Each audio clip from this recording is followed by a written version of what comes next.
Bem-vindo ao Conselho Consultivo. Hoje vamos olhar para o rescaldo do G8, que teve lugar este fim de semana, mas também para aquilo que é um pedido por parte dos mais importantes líderes europeus para que a Grécia se mantenha no euro. São convidados desta edição Nuno Gaioso Ribeiro e também Paulo Marcelo.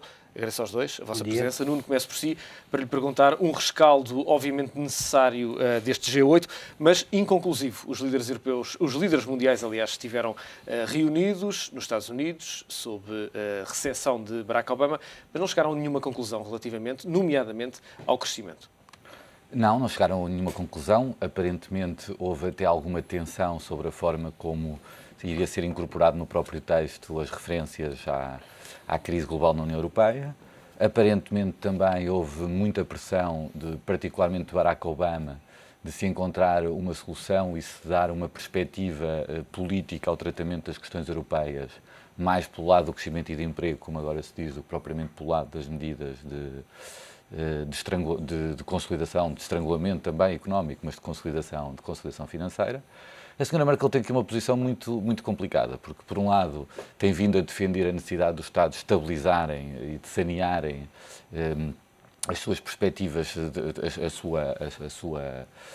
sua estrutura de financiamento, mas, por outro lado, agora vai ter eleições e tem tido também os sinais, quer internos, quer externos, das consequências políticas que o eleitorado tem sabido tirar das medidas que foram tomadas pela Europa nos últimos tempos. Portanto, eu diria, no final, aquilo acabou por ser uma declaração mais ou menos negociada.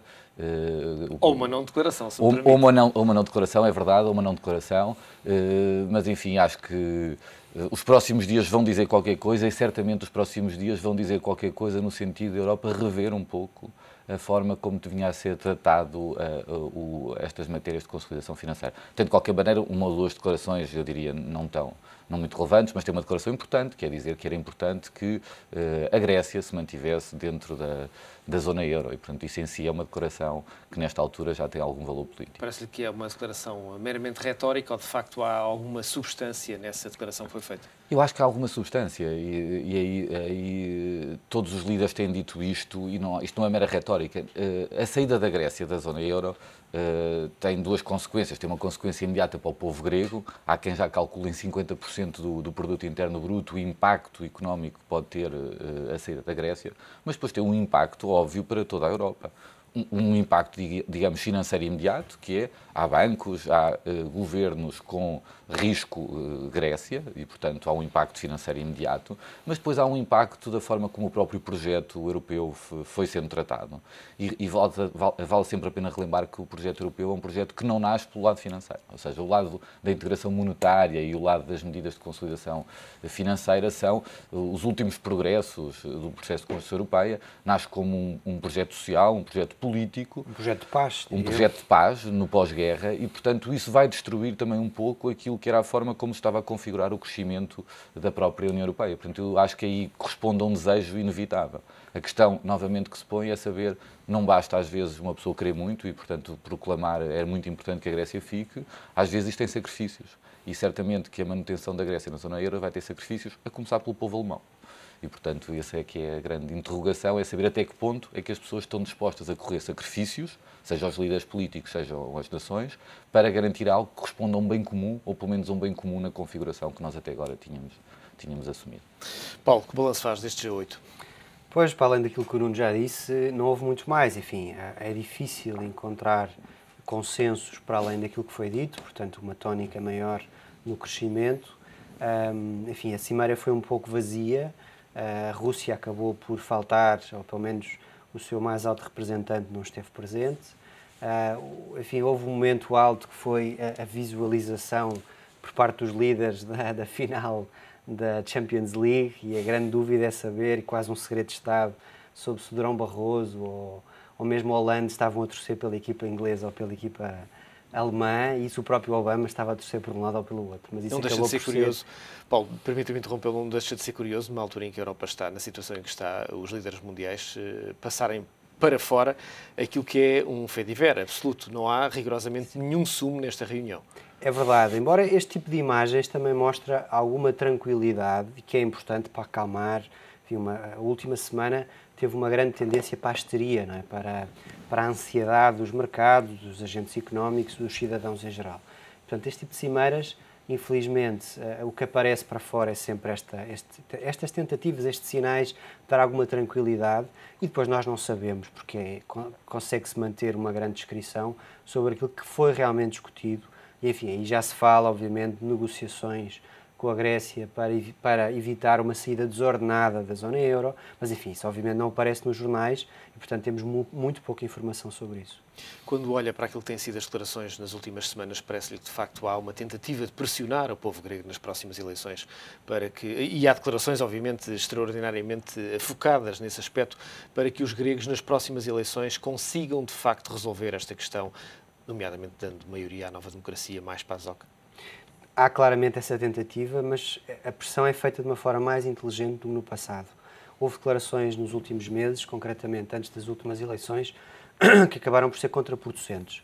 Eu penso que os responsáveis políticos europeus têm feito essa diplomacia, mas com um bocadinho mais de inteligência. Enfim, parece que a senhora Merkel terá apelado que houvesse agora um referendo na Grécia, numa conversa telefónica com o presidente grego, que houvesse um referendo na Grécia para que o povo grego fosse chamado a decidir se queria ou não manter-se na União Europeia. A chancelaria desmentiu de imediato, não é? Sim, enfim, não poderia dizer de outra forma. Que é normalmente algo que tem sido feito também nas últimas semanas. Exatamente. Uma declaração inicial, um desmentido logo a seguir. Exatamente. Mas o que eu queria assinalar é que há um mês atrás, ou um mês e meio, talvez mais, 2 meses, quando o primeiro-ministro Papandreous, aliás, mais tempo, há cerca de 6 meses, exatamente, quando o primeiro-ministro Papandreous quis lançar a ideia de um referendo para que o povo grego fosse chamado a decidir se queria ou não permanecer no euro e na União Europeia, os líderes europeus chamaram de emergência, enfim, para lhe dar uma reprimenda pública, e foi mesmo pública, dizendo que ele não podia fazer um referendo no seu país.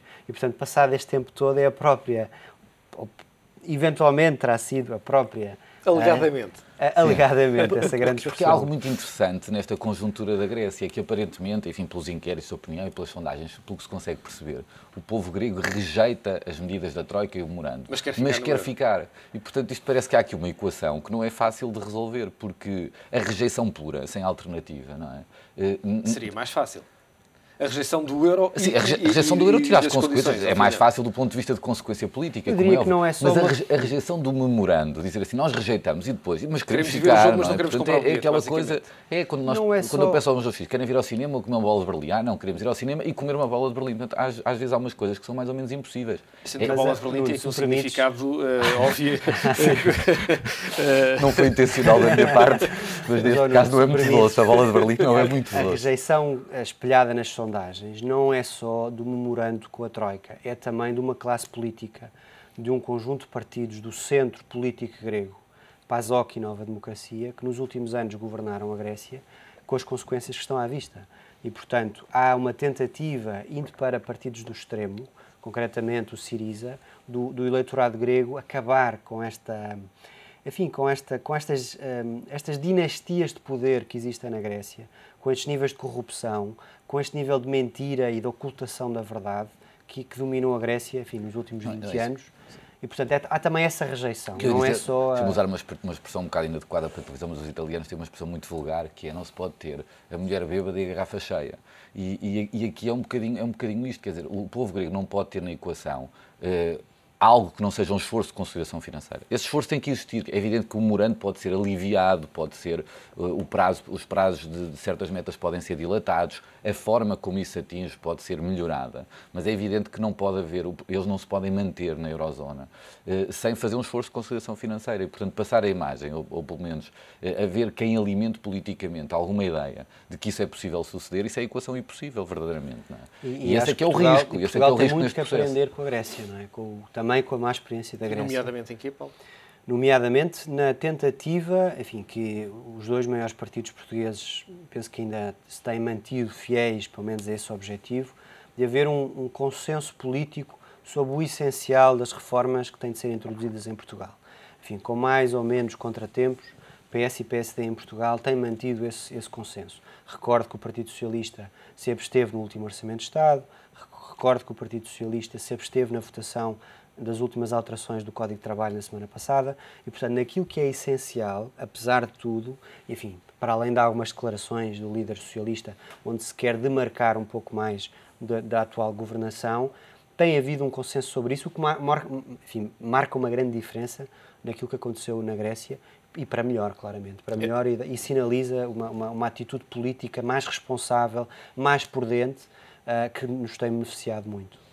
Nuno, e a Cristina Manota? Não, estava a dizer que estou completamente de acordo com o que o Paulo diz, com a diferença também que os partidos das margens, seja os partidos ditos suflês, de tipo Bloco de Esquerda, que vão inchando e desinchando, ou os partidos mais extrema, portanto o Partido Comunista e o CDS neste caso, não ganham e não têm tendência a ter cotas de mercado, a ter votações tão expressivas que possam alimentar ideias mais disruptivas, como o abandono da zona euro, ou que isso tenha qualquer consolidação. Portugal fez o acordo e teve... Isso implicou um acordo tácito entre os dois partidos que até agora tiveram dentro do arco de poder em Portugal, e acho que isso marca uma diferença de facto significativa.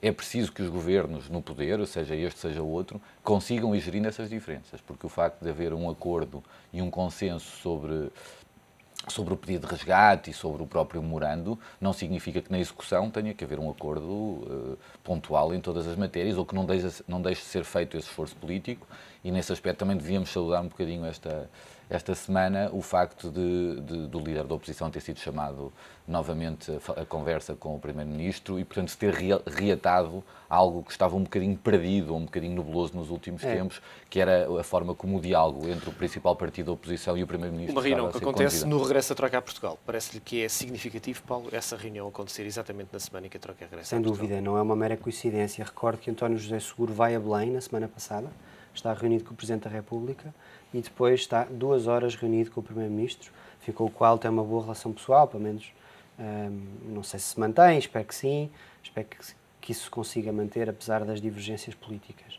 E, portanto, há aqui uma tentativa, enfim, não sabemos exatamente o que é que eles conversaram, mas há uma tentativa de, nesta nova avaliação da Troika, Portugal dar uma nova imagem, ou manter esta imagem de uma relativa coesão naquilo que é, enfim, os seus partidos do centro, os seus partidos de referência, de poder, naquilo que é essencial.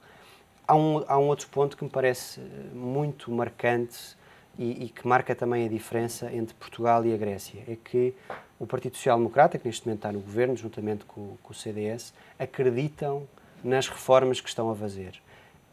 Ou seja, na Grécia uma das coisas que se notou era uma estratégia de forçar a Troika e a União Europeia através de um aparente cumprimento, mas que na prática era um incumprimento. De facto, os responsáveis gregos, os políticos gregos, não acreditavam naquilo que estavam a fazer. Pedro Passos Coelho, o Primeiro-Ministro, enfim, bem ou mal, acredita que através desta receita, através destas reformas, está a conseguir, enfim, a médio e longo prazo, pôr a economia portuguesa no bom caminho. Algo que António José Seguro não partilha. Não partilha da mesma opinião. Bom, pois, isso já não podemos dizer. Enfim, obviamente que António José Seguro tem uma linguagem, tem um discurso que é natural, enfim, ele é o líder da oposição, em que aposta mais no crescimento, mas depois formos ver as votações concretas do seu partido, a distância não é tão grande. Muito bem. Deixa-me só. Eu acho que António José Seguro acredita em algo que eu também acredito, é que esta dose não chega. Ou seja, é uma dose necessária, mas não suficiente para sairmos daqui. A segunda nota, eu acho que, enfim, deve ser louvado um pouco o comportamento que António José Seguro tem tido, só por uma razão. É que essa capacidade de ser solidário com esse conjunto de medidas essenciais neste momento não é fácil, até pelas condições internas que tem. Não esqueçamos que herdou uma bancada do anterior líder, que muitas vezes conduz a uma pressão maior para a defesa da anterior governação e das anteriores tomadas de posições do Partido Socialista do que propriamente para este mecanismo de responsabilidade nacional que ele tem assumido. E, portanto, eu acho que nesse aspecto, enfim, se o governo falhar ou se algo não for atingido, não haverá responsabilidades da oposição por falta de capacidade de, nos momentos críticos, ter suportado com o voto da oposição as medidas necessárias. Para terminar este dossiê Europa, hoje reúnem-se o Ministro das Finanças alemão e também o novo Ministro das Finanças francês. Dia 23 há a Cimeira Europeia. Parece-lhe que durante esta semana poderá haver algum ponto de contacto entre aquilo que é o eixo franco-alemão relativamente a esta questão da Grécia, nomeadamente? Sim, acredito que as próximas semanas, como disse, vai mesmo sair qualquer coisa. E vai sair qualquer coisa no sentido defendido pela zona francesa, ou seja, no sentido defendido de um pacote de medidas, não sabemos bem quais, de relançamento do crescimento económico. Nós, ao pouco, ao comentar o G8, nós dissemos algo muito importante e que, às vezes, também explica muitas das coisas. 3 países tinham líderes, não diria recém-eleitos, mas que pela primeira vez participavam no G8. E nós sabemos que estas reuniões, havendo algo sempre de responsabilidade e de representação institucional, têm sempre uma componente de conhecimento próprio e de forma de interação muito própria da relação que vão estabelecendo os líderes. E, portanto, neste caso, a França, a Itália e o Japão traziam pela primeira vez os seus representantes máximos a esta cimeira e, portanto, também há aqui uma primeiras impressões e uma falta de conhecimento ainda recíproco que pode justificar algumas coisas. Mas estava a dizer, acredito que vai ser qualquer coisa. Acredito que o discurso alemão tem-se aproximado um pouco, pelo menos no discurso, daquilo que eram as reivindicações francesas e a situação está a chegar a uma situação de emergência que vai justificar, de facto, uma mudança de planos ou, pelo menos, um desvio àquilo que era o plano inicial. Isso é bom, não é necessariamente... Paulo. Fala-se dos project bonds para financiar, enfim, parece que a Comissão Europeia está a preparar uma proposta muito concreta de haver uma nova forma de financiamento de grandes obras públicas na Europa, enfim, para relançar mas um pouco... Mas isso seria verdadeiramente disruptivo, face ao que estamos à espera, de qualquer maneira. Pois, mas parece que, enfim, a Alemanha já não é tão relutante a aceitar este tipo de propostas. Agora, vamos ser claros, nada disto vai resolver o problema. O problema é mais fundo, o problema é estrutural. Isto podem ser medidas para ganhar tempo. O problema é que a União Monetária Europeia está coxa, está desequilibrada. Não há neste momento mecanismos orçamentais, financeiros, fiscais que permitam uma maior integração e, portanto, resolver os problemas das periferias europeias. E, portanto, a não ser que, do ponto de vista político, as opiniões públicas, os líderes políticos, assumam cada vez mais a necessidade de reforçar a integração política, enfim, caminhando no sentido federal, tudo isto são paliativos que não nos vão resolver o problema. Mas atenção, eu acho que, enfim, a ser aprovado algo parecido com os Eurobonds, isto era Project um caminho... Bonds parece que é um bocadinho diferente, mas sim... Certo, mas os Project Bonds fossem um primeiro embrião dos futuros Eurobonds. É algo muito significativo no caminho para um federalismo que eu sei que o Paulo defende e eu também. É algo muito relevante, porque eu não acredito que possa haver Eurobonds sem haver um orçamento comunitário mais alargado do que existe hoje. Isso é um mecanismo de responsabilidade e de solidariedade absoluta entre os Estados no financiamento, mesmo que parcial ou relativamente a certos projetos. E, portanto, isso é um caminho de integração, do ponto de vista político, económico e financeiro, já muito grande. Pode parecer hoje não se dar grande ênfase, mas é um passo gigante. Mas é um passo enorme, enorme. Nuno, 2 pontos ainda para vermos na agenda. Um que dá conta de uma aproximação do PS ao PSD, para a última sondagem da Eurosondagem para o Expresso e para a SIC. O PS está agora com 31,2%, o PSD 34,8%, ainda assim com o CDS, que tem 11,6%. Há, de facto, aqui uma maioria absoluta, ou uma maioria. O PSD perde 0,5%, praticamente o mesmo que ganha o PS, ganha 0,7%, com a CDU a cair 0,3% e com o Bloco de Esquerda a perder 0,4%. Sim, e outra nota, ficámos a falar da académica um bocadinho. É verdade, no final fica essa nota.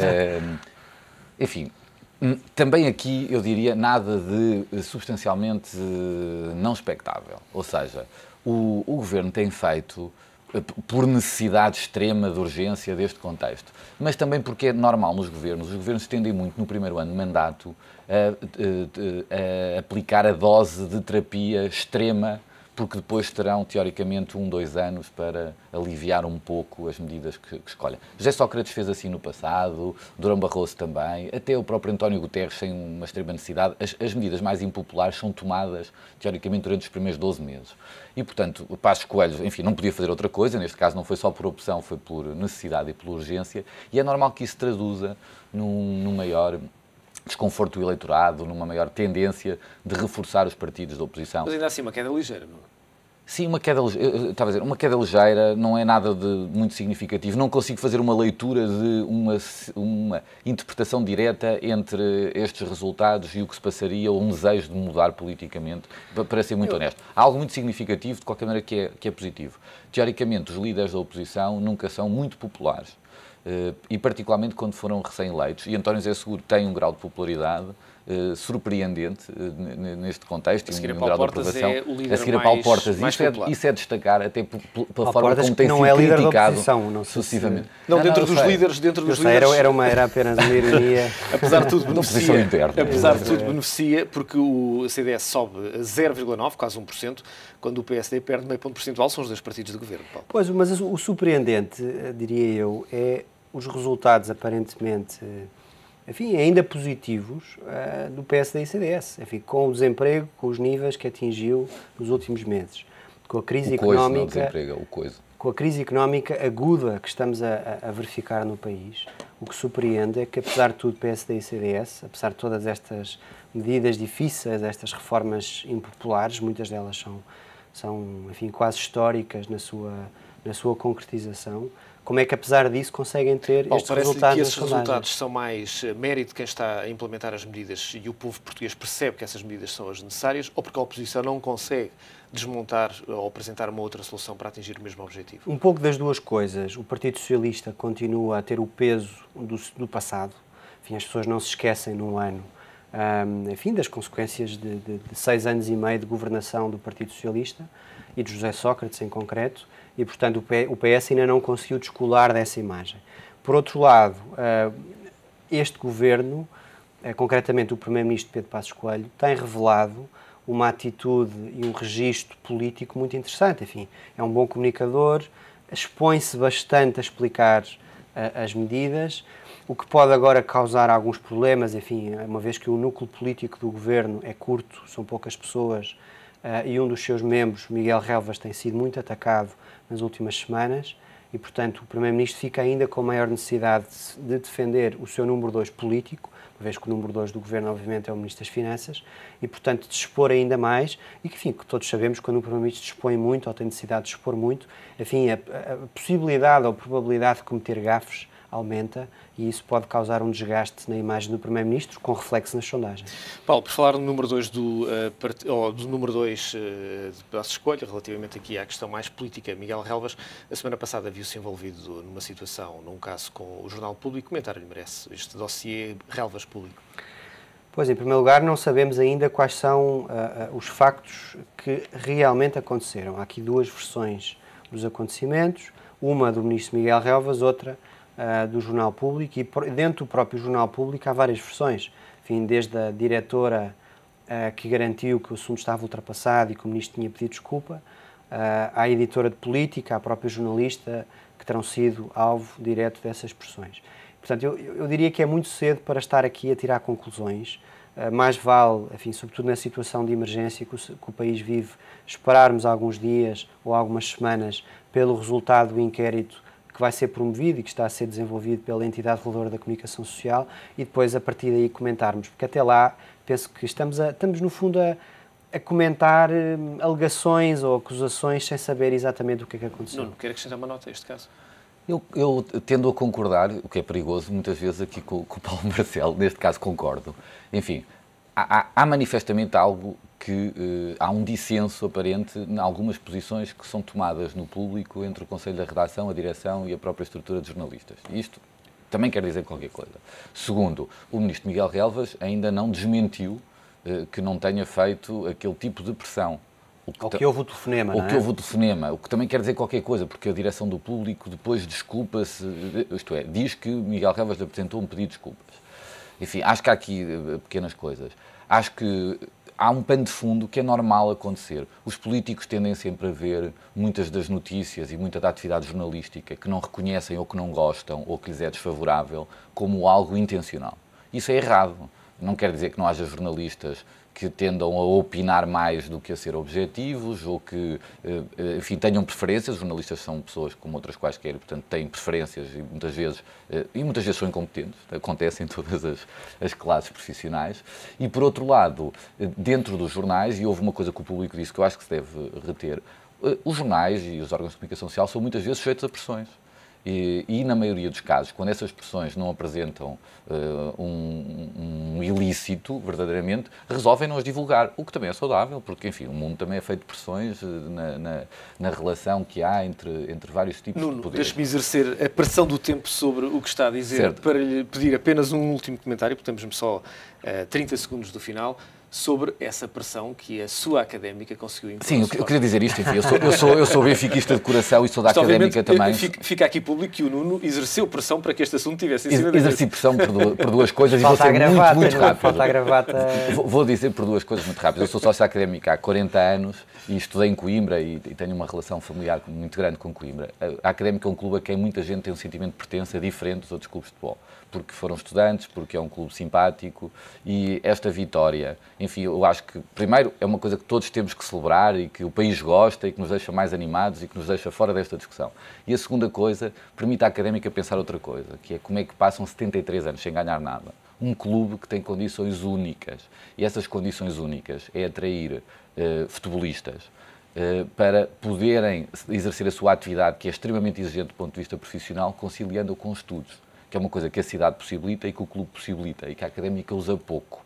Ou seja, aproveitando este contexto de crise, eu acho que a académica também tem uma oportunidade de criar aqui uma forma nova de recriar aquilo que há 73 anos se passou e de poder festejar estas coisas mais vezes, que é o que importa agora, é festejarmos e saborearmos estes próximos dias. Está feita a nota. Nuno Guedes Ribeiro, Paulo Marcelo, é sempre um prazer contar com o vosso sempre lúcido comentário. O Conselho Consultivo fica por aqui.